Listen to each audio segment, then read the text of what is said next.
ఉదయకాల సంబంధు పరిశుద్ధ గ్రంథంలో దేవుని యొక్క వాక్య భాగాన్ని మనం చూస్తూ వచ్చినట్లయితే, ఇశ్రాయేలుకున్న అతిశయాస్పదం అతని మీద సాక్ష్యం పలుకును. అతిశయాస్పదము, లోకంలో మనం ఏదైనా అతిశయించదలుచుకుంటే సృష్టికర్త అయినటువంటి దేవుని బట్టి అతిశయించేటువంటి వారు ఉండాలి. ఇంక ఇతరితర భూ సంబంధమైనటువంటి ఈ వేటిని బట్టైనా సరే మనము అతిశయించటం మంచిది కాదు. ఎందుకంటే సహజ సిద్ధంగా లోకంలో అనేక విషయాలను బట్టి మనం దేవుని యొద్ద నుంచి పొందుకున్న అనేకమైన విషయాల్లో మనకు తెలియకుండానే మనలో అతిశయం వస్తూ ఉంటది.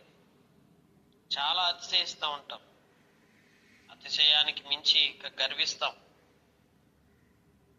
ఇక్కడ ఇశ్రాయేలుకున్న అతిశయాస్పదము అతని మీద సాక్ష్యం పలుకుతుంది. ఇంత జరిగినను వారు తమ దేవుడైన యెహోవా యొద్దకు తిరగక ఉన్నారు. దేవుడు ఎన్నో రీతులుగా మనం దర్శించి మన యొక్క జీవితంలో అనేక రకాలైనటువంటి నష్టాలని, కష్టాలని, బాధల్ని, అనేకమైన వాటిని దేవుడు అనుమతింపజేసి ఆత్మ సంబంధంగా ఒక పరిపూర్ణమైన వ్యక్తిగా, దేవునిలో బలమైనటువంటి వ్యక్తిగా, పరిశుద్ధత కలిగిన వ్యక్తిగా మనల్ని ఏర్పరచుకున్నటకు, మనల్ని బలపరచుట కొరకు దేవుడు ఎన్నో రకాలుగా మనల్ని పరిశీలించి పరీక్షించి మన జీవితంలోకి ఎన్నో శోధనలు అనుమతింపజేసినప్పుడు అక్కడ అంటాడు, ఇంత జరిగినను అంటున్నాడు. మనం ఎంత జరిగినా, ఎంత దేవుడు మన జీవితంలోకి వాటిని అనుమతింపజేస్తూ వచ్చినా గాని, ఇశ్రాయేలు జీవితంలో చూడండి, దేవుడు ఎంత జరిగించినా గాని ఏముంది, వాళ్ళలో యెహోవా యొద్దకు తిరగక ఉన్నారు. దేవుని తట్టు తిరగట్లేదు వాళ్ళు. దేవుని తట్టు తిరగాలనే ఆలోచన వారి హృదయాల్లో లేదు. దేవుని తట్టు తిరగక నష్టపరుచుకుంటూ వచ్చారు. ఆయన్ని వెదకక ఉన్నారు. దేవుని బిడ్డలారా, మనం ఎంతగా దేవుని తట్టు తిరిగితే అది మనకు అంత ఆశీర్వాదం. ఎంతగా దేవుణ్ణి వెతికితే అంత మనకు ఆశీర్వాదకరమైన సంగతి. మన జీవితంలో ఏ పరిస్థితులు ఎందువల్ల సంభవిస్తున్నాయో వాటన్నిటిని గ్రహించుకొని, జరుగుతున్న పరిణామాలు, జరుగుతున్నటువంటి జీవితంలో ఎదురవుతున్న ఇబ్బందులు అన్నిటినీ అర్థం చేసుకోనంట దేవుని తట్టు అధికముగా తిరిగేవారిగా, దేవుని సన్నిధిలో దేవుని వెతికేవారిగా మనం ఉండాలి. ఆత్మీయంగా దేవుని వెతకకపోతే నష్టపోతాం. గమనించండి. అయితే ఈ ఇశ్రాయేలు పరిస్థితి ఏంటంటే, వారు అతిశయాస్పదంగా వారు ఉన్న స్థితిలోనే వారు తమను తాము అతిశయించడం నేర్చుకున్నారు.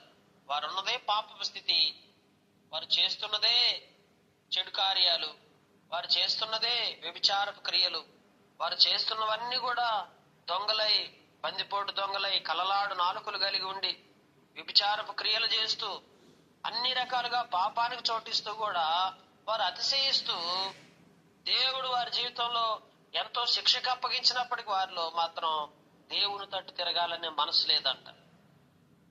చూడండి ఎంత బాధపడాల్సిన విషయం. అందుకే అంటాడు, ఎఫ్రాయిము బుద్ధి లేని పిరికి గుండెగల గోవాయను. ఎట్లా ఉంది? ఒక బుద్ధి లేని పిరికి గుండెగలిగినటువంటి గోవలాగా మారిపోతూ వచ్చింది ఎఫ్రాయిం. చూస్తూ వచ్చినప్పుడు వారు ఐగుప్తీలను పిలుచుకొందురు, అశూరుల యొద్దకు పోదురు. ఎట్లున్నారు? ఒక పిరికి గుండెగల గొవ్వలాగా ఎఫ్రాయిం మారిపోతూ వచ్చింది. ఐగుప్తీలను పిలుచుకుంటున్నారు, అశూరుల యొద్దకు పోతున్నారు. వారు వెళ్ళగా నేను వారి పైన నా వల వేయుదును, ఆకాశ పక్షులను ఒకడు కొట్టినట్లు నేను వారిని పడగొట్టుదును. దేవుడు ఎట్లా పడగొడతాడు? ఆకాశ పక్షులను పడగొట్టినట్లుగా దేవుడు వారిని పడగొడతాడు. దేవుడు వారిని పడగొడతాడని చెప్పి దేవుని వాక్యంలో మనం చూస్తున్నామండి. ఆకాశ పక్షులను పడగొట్టినట్లుగా వారిని పడగొట్టి వారి సమాజమునకు నేను ప్రకటించిన ప్రకారం నేను వారిని శిక్షింతును.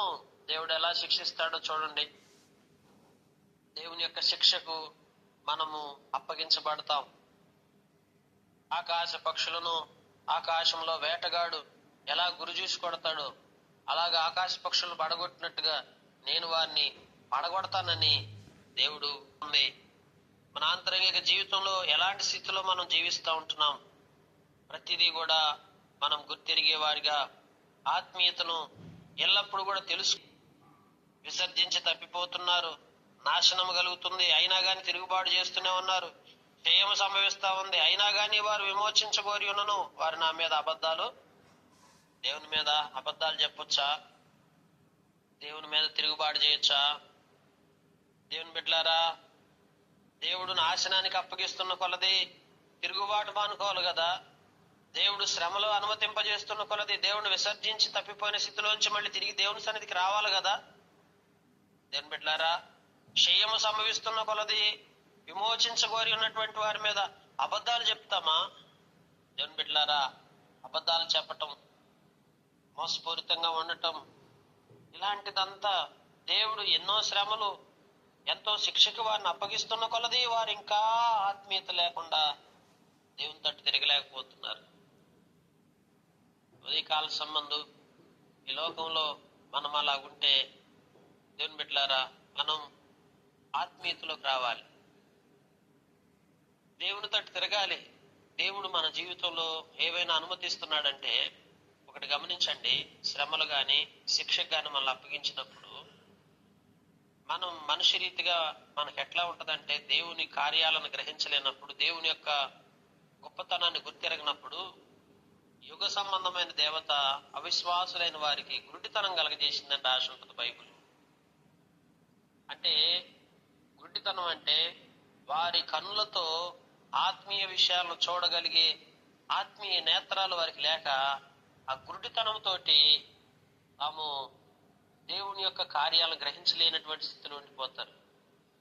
జీవితంలో దేవుడు మన పట్ల ఎలాంటి శ్రమలు అనుమతింపజేస్తున్నాడు, ఎలాంటి శోధనలకు మనల్ని అప్పగిస్తున్నాడు, ఎలాంటి శిక్ష మన జీవితంలో అనుమతింపజేశాడు ఇంతవరకు గడిచిన దినాల్లో, వాటన్నిటినీ మనం జ్ఞాపకం చేసుకుని ఏం చేయాలంటే దేవుని తట్టు తిరగాలంట, దేవుని సన్నిధికి రావాలి. కానీ ఇశ్రాయేళ్ల జీవితంలో దేవుడు వారి జీవితంలో అనుమతించిన శ్రమలు, వారి జీవితంలో అనుమతించిన శిక్ష ఏ మాత్రము కూడా వారు దేవుని తట్టు తిరిగే విధంగా వారు నడుచుకోలేదు. అందుకే హృదయపూర్వకంగా నన్ను బతిమాలు కొనక చెయ్యల మీద పరుండి కేకలు వేయుదురు. ఏం చేస్తున్నారు? దేవుణ్ణి బతిమాలు కొనకుండా ఆ పడకల మీద పడుకొని ఏం చేస్తున్నారు? కేకలు వేస్తున్నారు. నన్ను విసర్జించి ధాన్య మద్యములు కావాలని వారు గుంపులు కూడుదురు, దేవుణ్ణి మాత్రం విసర్జిస్తున్నారు. కావలసిన అన్ని కావాలని ఎంతో వ్యయ ప్రయాసలతో ప్రయాసపడతా ఉంటాం. దేవుణ్ణి విసర్జించి మనం ఏం పొందుకోగలుగుతాం, ఏం సాధించగలుగుతాం ఈ భూమి మీద? దేవుడు లేకుండా, దేవుని సహాయం అందించబడకుండా, దేవుని కృప లేకుండా ఏమి ఈ లోకంలో మనం సమకూర్చుకోగలుగుతాం? అందుకే దేవుడు అంటున్నాడు, నేను వారికి బుద్ధి నేర్పి వారిని బలపరిచినను వారు నా మీద దుర్యోచన చేస్తున్నారు, అబద్ధాలు ఆడుతున్నారు దేవుని మీద. దేవుడు ఎంత బుద్ధి నేర్పిద్దామని ప్రయత్నం చేసినా బుద్ధి నేర్చుకోవట్లేదు. ఈరోజు ఉదయకాల సంబంధం దేవుడు ఎన్నిసార్లు నీకు బుద్ధి నేర్పించాలని చూశాడు తెలుసా? ఇంకా మనకు ఎన్నోసార్లు బుద్ధి రావాలని, ఎన్నో కార్యాల విషయంలో మనకు బుద్ధి నేర్పించడానికి ఎన్నో పరిస్థితులు మన జీవితంలో అనుమతింపజేస్తూ వచ్చాడు దేవుడు. కానీ మనం ఎంత మేరకు బుద్ధి నేర్చుకుంటున్నాం? దేవుని బిడ్డలారా, అందుకే పరిశుద్ధ గ్రంథంలో మన బుద్ధిహీనతను ఒప్పుకుందాం దేవుడి దగ్గర. ఏమని? దేవా, ఎన్నోసార్లు నా జీవితంలో అయ్యా నాకు శ్రమలు, శోధనలు, కష్టాలు నా జీవితంలో ఎన్నో అనుమతింపజేసి హృదయపూర్వకంగా నీ తట్టు తిరగాలని, నేను నీ సన్నిధికి రావాలని, నీలో ఆత్మీయంగా ఫలించాలని ఎన్నోసార్లు నాకు బుద్ధి నేర్పించడానికి నువ్వెన్నో నా జీవితంలో అనుమతింపజేసినా ఎక్కడ నేను బుద్ధి నేర్చుకోవడానికి నేను అసలు ప్రయత్నమే చేయలేదు. ఈరోజు దేవుడు ఎన్ని నేర్పించాలా, ఎన్ని రీతులుగా నీకు బుద్ధి నేర్పిద్దామని ప్రయత్నం చేసిన నువ్వు అసలు నేర్చుకునే పరిస్థితిలో లేవు. దేవుడు నేర్పించట్లేదు అనుకుంటాం, కానీ దేవుడు ఎన్నో నేర్పిస్తున్నాడు. మానవుడికి అసలు మరొక మానవుడు నేర్పించే కంటే దేవుడే అన్ని రకాలుగా బుద్ధి నేర్పిస్తాడు. దేవుని బిడ్డలారా, ఇశ్రాయేలుకి ఎవరు నేర్పించారండి బుద్ధి? దేవుడే బుద్ధి నేర్పించడానికి ఎన్నో ప్రయత్నాలు చేసినప్పుడు, కానీ వారు దుర్యోచన చేస్తూ వారు తిరుగుదురు గాని సర్వోన్నతుడైన వాని వద్దకు తిరగరు, దేవుని దగ్గరికి తిరగరు. వారు అక్కరకు రాని విల్లువలే ఉన్నారు. వారి అధిపతులు తాము పలికిన గర్వపు మాటల్లో చిక్కబడి కత్తిపాలగుదురు. ఎలాగన వారు ఐగుప్తు దేశంలో అపహాస్యం నొందుదురు. ఏమంటున్నారు? అక్కరకు రాని విల్లువలే ఉన్నారు. పలికిన గర్వపు మాటల్లో చిక్కబడి ఏమవుతున్నారు? గర్వపు మాటల్లో చిక్కబడి ఏమవుతున్నారు? కత్తిపాలైపోతున్నారు. ఈరోజు మన మాటలు ఎట్లుంటున్నాయి? గర్వపు మాటలతో జీవిస్తున్నామా?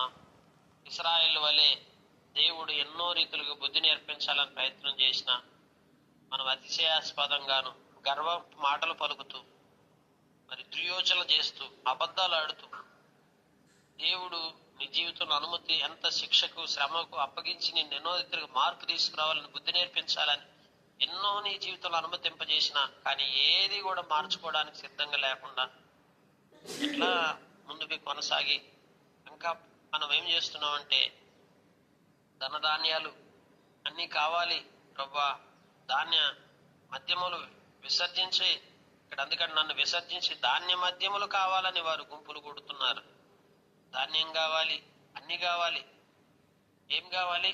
మద్యములు కావాలి అని దేవుని విసర్జించి మిగిలిన అన్ని కావాలని గుంపులుగా కూడుకోవటం, వాటి గురించి ఆలోచన చేయటం ఎంతవరకు మనకు మంచిది? కనుక మనం దేవుని తట్టు తిరగటం మనకు అవసరం.